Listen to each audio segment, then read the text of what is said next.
നടപടിയെടുക്കേണ്ട ഒരു വിഷയമാണ് ഇന്നലെ നടത്തിയ പ്രതികരണം എന്ന് സ്വയം തോന്നുന്നു. സംശയം എന്താ? കമ്മ്യൂണിസ്റ്റ് പാർട്ടിയാണെങ്കിൽ നടപടി എടുക്കേണ്ട കാര്യം തന്നെയാണ്. പരസ്യമായി പറയാൻ പാടില്ല. കമ്മ്യൂണിസ്റ്റ് പാർട്ടിയുടെ സംഘടനാ ധാരണയ്ക്കനുസരിച്ച് പരസ്യമായി പറയാൻ പാടില്ലാത്തതാണ് ഞാൻ പറഞ്ഞതാണ്. അത് പറഞ്ഞത് ഇപ്പോൾ AK ബാലൻ പറഞ്ഞതുപോലെ പറഞ്ഞത് തെറ്റായിപ്പോയി എന്നുണ്ടെങ്കിൽ ബോധ്യപ്പെടുത്തട്ടെ. ഇത്രയും നാളത്തെ ഒരു പാർട്ടി പ്രവർത്തന പരിചയം വെച്ചിട്ട് സംഘടനാപരമായ ഒരു തെറ്റാണല്ലോ ഇപ്പം പ്രകാരം ചെയ്തിരിക്കുന്നത്.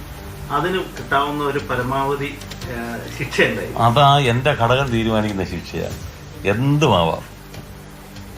താക്കീത് മുതൽ പരസ്യ താക്കീത്, പരസ്യശാസന, സസ്പെൻഷൻ 1 വർഷം വരെ, അതല്ലെങ്കിൽ പുറത്താക്കൽ, ഏത് വേണേലും. പറഞ്ഞ കാര്യങ്ങൾ ആവർത്തിച്ച് പറയുന്ന സ്ഥിതിക്ക് പരമാവധി ശിക്ഷ വരെ പ്രതീക്ഷിക്കാം. ആയിക്കോട്ടെ, വരട്ടെ, അപ്പൊ നമുക്ക് നോക്കാം. പാർട്ടി സംശയം എന്താ? ഇത് കമ്മ്യൂണിസ്റ്റ് പാർട്ടി അല്ലേ? കമ്മ്യൂണിസ്റ്റ് പാർട്ടി ഒരു നിലപാട് സ്വീകരിച്ചു കഴിഞ്ഞാൽ ആ നിലപാടിനോടൊപ്പം നിൽക്കാനല്ലേ പറ്റുള്ളൂ. കാരണം എന്താണെന്ന് വെച്ച് കഴിഞ്ഞാൽ ഇതൊക്കെ ഞങ്ങളൊക്കെ പാർട്ടിയിൽ നിൽക്കുമ്പോൾ ഈ അഭിപ്രായങ്ങളൊക്കെ പറയുമ്പോഴും ഇതിനേക്കാൾ നല്ലൊരു തത്വശാസ്ത്രമില്ലെന്നും ഇതിനേക്കാൾ നല്ലൊരു സംഘടനാപരമായ നിലപാടുകളില്ലെന്നും കാണുന്ന ആൾക്കാരാണ് ഞങ്ങളൊക്കെ. അക്കാര്യത്തിൽ തർക്കമൊന്നുമില്ല. സംശയം എന്താ?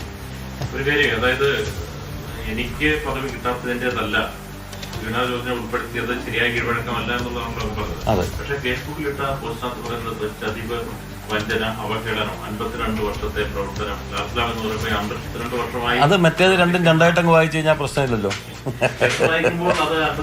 അതങ്ങനെ വായിച്ചതിന്റെ ദോഷം, അല്ലാതെ എഴുതിയതിന്റെ ദോഷമല്ല. ശരി, അവസാനിപ്പിക്കാം.